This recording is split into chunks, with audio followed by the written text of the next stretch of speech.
नमस्कार मित्रों, सत्य की विजय में आपका स्वागत है। मैं हूं विजय त्रिवेदी। आपका शुक्रिया अदा करना चाहते हैं कि जिस तरह से आप हमारे प्रोग्राम्स को देख रहे हैं, शेयर कर रहे हैं, लाइक कर रहे हैं और अपने परिवार को यानी हमारे और आपके परिवार को बढ़ा रहे हैं। अपने मित्रों को भी ये बात कह रहे हैं, उनको भी पसंद आ रहा है। और बहुत सारे जो हमारे दर्शक हैं वो लगातार लगातार प्रोग्राम देख रहे हैं, अपने कमेंट्स कर रहे हैं, अपने रिएक्शन दे रहे हैं, अपनी प्रतिक्रिया दे रहे हैं। आप भी दीजिएगा, आपको कैसा लगता है, क्या चीज़ आपको ठीक लगती है, क्या हम सुधार कर सकते हैं, इस सब पर हम चर्चा करेंगे ताकि हमारा घर बड़ा भी हो और बेहतर भी हो। आपको तो पता ही है, नो नॉइज नो एजेंडा की जर्नलिज्म हम लोग कर रहे हैं, कोशिश कर रहे हैं कि उसी तरह से ईमानदारी से काम किया जाए। अभी एक दिन पहले हमने एक प्रोग्राम किया था खासतौर से गिग वर्कर्स को लेकर। करीब करीब 1 करोड़ से ज़्यादा लोग इस समय गिग वर्कर्स हैं। गिग वर्कर्स मतलब जो डिलीवरी का काम कर रहे हैं, जोमेटो में, जेप्टो में, अमेजोन में, ब्लिंकिट में, तमाम तरीके के लोग। तो उनको लेकर जो एक कंट्रोवर्सी शुरू हुई थी कि उनको पैसा कम मिल रहा है, हड़ताल की भी बात हुई थी। फिर बातचीत को सुलझाया गया, किस तरह से पैसा मिल रहा है। कुछ लोगों ने कहा कि हम तो उनको ज़्यादा पैसा दे रहे हैं। इस सब पर एक खास कार्यक्रम हमने, जो हमारे फाइनेंस के एक्सपर्ट हैं नीरज वाजपेयी जी, जिन्होंने लंबे समय तक बिजनेस पत्रकारिता की है, उनके साथ बातचीत की है बिजनेस बॉलीवुड वाजपेयी खास कार्यक्रम में। यदि आपने वो प्रोग्राम नहीं देखा है तो ज़रूर देखिए और हमें उस पर भी अपनी प्रतिक्रिया दीजिए। अब बात आज के प्रोग्राम की। आपको पता ही है, जैसे ही नया साल शुरू हुआ, पश्चिम बंगाल के चुनावों को लेकर एक्टिविटी एकदम बढ़ गई। वैसे तो काफी दिन से चल रही है, लेकिन अब तो लग रहा है कि काउंटडाउन शुरू होने वाला है। काउंटडाउन शुरू हो जाएगा। वेस्ट बंगाल के चुनावों की बातचीत शुरू हो गई है। ममता बनर्जी अपनी ताकत के साथ लगी और भारतीय जनता पार्टी के नेताओं ने सोच लिया कि इस बार तो आर पार की लड़ाई लड़नी है। अमित शाह जी ने कह दिया कि 2/3 सीटें इस बार मिलेंगी। पिछली बार 3 से 77 पर पहुंच गए थे। 40% के करीबन वोट उसका भारतीय जनता पार्टी का इस समय है, 38% वोट है। तो उनको उम्मीद है कि इस बार तो ममता बनर्जी का जो कार्यकाल है उसकी विदाई कर देंगे। लेकिन पिछली बार भी उन्होंने 200 सीट का वादा किया था, पहुंचे 77 पर, लेकिन 3 से 77 पर पहुंचे थे। ये भी याद रखिए। ममता बनर्जी भी थोड़ी सी, मतलब टीएमसी पार्टी भी थोड़ी सी घबराई हुई है कि क्या होगा, और लड़ाई मजबूती से लड़ रही है। और इसमें एक और करेक्टर, मतलब एक और पर्सनैलिटी यहाँ पर आ गई, हुमायूं कबीर की, जो बाबरी मस्जिद को लेकर हंगामा कर रहे हैं और मुसलमान वोटों को एकजुट करने की कोशिश कर रहे हैं। लेकिन ममता बनर्जी के खिलाफ क्या हुमायूं कबीर लड़ाई लड़ पाएंगे? क्या भारतीय जनता पार्टी को फायदा दे पाएंगे? क्या ममता बनर्जी को फायदा देंगे? या फिर बिहार के चुनाव याद है ना, पीके की तरह, जनसुराज पार्टी की तरह से कुछ नहीं होगा। और ये चुनाव क्या दो तरफा चुनाव है, यानी टीएमसी वर्सेस बीजेपी, यानी ममता बनर्जी वर्सेस शुभेंदु अधिकारी, या भारतीय जनता पार्टी के पास कोई और नेता है? और कांग्रेस लेफ्ट की क्या स्थिति है, क्या इश्यूज है, कौन नंबर 1 है?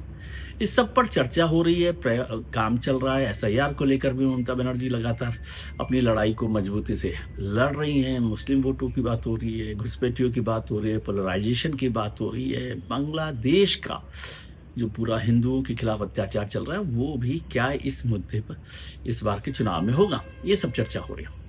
अब हमारे मित्र हैं अमिताभ तिवारी जी, आप जानते ही हैं उनको।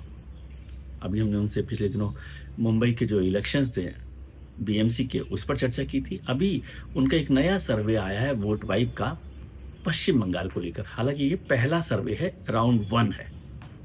इसमें उन्होंने कुछ खास सवाल पूछे हैं, पश्चिम बंगाल के चुनावों को लेकर लोगों से राय पूछी है। उस राय की आज हम चर्चा करेंगे। सबसे पहली बात तो होती है कि भाई ये जो सरकार है, जो ममता बनर्जी की सरकार चल रही है, इस सरकार को लोगों को लेकर लोगों की राय क्या है? क्या वो इस सरकार को पसंद करते हैं, सरकार के कामकाज को पसंद करते हैं? तो जो पहला सवाल था उसमें बताया गया कि जो गवर्नमेंट की परफॉर्मेंस है उस पर एक मिक्स सी प्रतिक्रिया है। 38.3% लोग, करीब 38% से ज़्यादा लोग जो हैं उसके सरकार के काम को बेहतर मानते हैं, पॉजिटिव देखते हैं। और 40% लोग, 40.6% लोग नेगेटिव हैं। मतलब बराबर बराबर है, थोड़ा सा ज़्यादा है नेगेटिव वाले लोगों का। उसमें जो महिलाएं हैं वो ममता बनर्जी के साथ हैं, वो 40% महिलाएं पॉजिटिव परफॉर्म करने की बात करती हैं ममता बनर्जी के साथ। पुरुषों का प्रतिशत है 37%। नौजवान जो हैं वो केवल 31% हैं, जबकि सीनियर सिटीजन 44% हैं जो मानते हैं कि ममता बनर्जी की सरकार ने अच्छा काम किया है। जो सोशल ग्रुप्स की बात करें तो जो सबसे बड़ा ग्रुप है SC ST का, वो डिससेटिस्फाइड है TMC सरकार से और उसकी तादाद है 50%। लेकिन जो एक बड़ा और तबका है 30% से ज़्यादा वोट का मुस्लिम वोट, उसमें 54% लोग ममता बनर्जी के कामकाज से, सरकार से संतुष्ट हैं। ये पहला सवाल है। मतलब अभी बराबरी की टक्कर है बीजेपी और TMC में। अब बात होती है लीडरशिप की कि भाई कौन लीडर हो सकता है, किसको चीफ मिनिस्टर बनना चाहिए अगली बार। ये सवाल हुआ तो ममता बनर्जी हैं पहली बार, और दूसरी तरफ भारतीय जनता पार्टी के शुभेंदु अधिकारी हैं और शामिक भट्टाचार्य जी भी है, भारतीय जनता पार्टी के जो प्रदेश अध्यक्ष है। तो उसमें दोनों के बीच में बड़ा डिफरेंस है। वैसे पार्टी के लेवल पर ज़्यादा नहीं है, लेकिन लीडरशिप पर बड़ा डिफरेंस है। ममता बनर्जी को जहां 35.4% लोगों ने अपना चीफ मिनिस्टर का कैंडिडेट या अगला चीफ मिनिस्टर माना है, वहीं शुभेंदु अधिकारी के साथ 20.9% यानी 21% लोग हैं, तो करीब 14% का फर्क है। शामिक के साथ 14% लोग हैं। अब कुछ कहेंगे कि भाई ये तो दोनों बराबर बराबर भी जुड़ लिया, अभिषेक बनर्जी के साथ भी 6%, 5-6% लोग हैं। तो यदि TMC और बीजेपी की लीडरशिप को देखें तो फिर दोनों के पास बराबर मुकाबला, दोनों के पास 41-42% वोट जा रहे हैं। लेकिन जो सबसे बड़ी बात है कि ममता जी के साथ यूथ नहीं दिखाई देता। 18 से 24 साल के जो उम्र के लोग हैं, 30 साल तक के लोग, वो 23% लोग ममता जी की लीडरशिप को फिर से लाना चाहते हैं। जबकि जो सीनियर सिटीजन्स हैं या 40 से उम्र के बड़े लोग हैं, वो 44% लोग हैं, वो चाहते हैं कि ममता बनर्जी फिर से चीफ मिनिस्टर बने। लेकिन जो ST हैं, सोशल ग्रुप में, वो 12% लोग हैं केवल ममता बनर्जी को साथ ले जाने के लिए। शुभेंदु अधिकारी के साथ यूथ खड़ा दिखाई दे रहा है और 28%, बहुत ज़्यादा नहीं है लेकिन 28% ममता बनर्जी के मुकाबले में कुछ ज़्यादा है, वो शुभेंदु अधिकारी के साथ है। और उनके साथ सोशल ग्रुप में SC 33% और ST 40% है। तो ये वोट बैंक को थोड़ा सा समझते जाइए कि कैसे सोशल ग्रुप्स में कैसे चल रहा है, एज ग्रुप में कैसे चल रहा है। अब बात करते हैं वोट प्रोजेक्शन की कि भाई किस पार्टी को कितना वोट मिल सकता है। तो वोट वाइब का कहना है, यानी अमिताभ जी की जो कंपनी है, संस्था है जो सर्वे करती है, अमिताभ तिवारी जी की, वो वोट वाइब कहती है कि वोट प्रोजेक्शन में TMC को 39.6% वोट मिल रहा है, करीब 40% वोट मिल रहा है, और भारतीय जनता पार्टी को 30.5% वोट मिल रहा है। पिछली बार 38 के करीबन वोट मिला है बीजेपी को। इस बार उन्होंने कहा 39.6% TMC को, बीजेपी को 30% वोट, और INC एंड लेफ्ट को 7.3% वोट मिल रहा है, यानी दोनों मिलकर भी कोई बड़ी भूमिका में नहीं है। लेकिन इसमें एक इंपॉर्टेंट फैक्टर उन्होंने जोड़ा कि आप केवल ऐसे मत समझिए कि बीजेपी को 30% लोग वोट दे रहे हैं। 11% जो 11.7%, मतलब 11% से भी ज्यादा लोगों ने अभी तक फैसला नहीं किया है कि वो किसे वोट देंगे। तो जब ये लोग 11.7% वोट लोग डिसाइड करेंगे तो हो सकता है पलड़ा इधर का उधर भी हो जाए, ममता बनर्जी की लीड भी बढ़ सकती है, या फिर बीजेपी ताकतवर पार्टी हो सकती है। और इसमें 23% लोग हैं मुसलमान जिन्होंने अभी तक डिसाइड नहीं किया, और 20% है हिंदू जनरल। तो कोई बहुत बड़ा फर्क नहीं है, दोनों तरफ से एक ऐसा सोशल ग्रुप में अभी अनडिसाइडेड लोग हैं। अब बात करते हैं कि यदि लीड की बात करें तो TMC जो है 54% मुस्लिम्स के साथ लीड पर है, और जो हिंदू जनरल है वो भी 40% TMC के साथ, ममता बनर्जी के साथ खड़ा दिखाई देता है। याद रखिएगा 40% हिंदू जनरल वोटर ममता बनर्जी के साथ खड़ा दिखाई देता है, और जो मुस्लिम है वो 54% है। जबकि बीजेपी के साथ SC वोट है 50%, ST वोट है 38%, OBC है 44%। यानी जो अपर कास्ट हिंदू है जो देश भर में बीजेपी के साथ खड़ा दिखाई देता है, वो वोट ममता बनर्जी के साथ है यहाँ पर। और यूथ को लेकर, यानी युवाओं को लेकर बीजेपी और TMC में बड़ा अंतर है। 7% की लीड बीजेपी के पास है, यानी यूथ जो है 7% ज्यादा यूथ भारतीय जनता पार्टी के साथ अभी फिलहाल दिखाई देता है, ममता बनर्जी के साथ। लेकिन जो सीनियर सिटीजन है उसमें ये लीड बहुत बढ़ जाती है, 3 गुना, यानी 21% की लीड है TMC के पास बीजेपी के मुकाबले में। 21% यूथ की लीड है बीजेपी के पास 7%।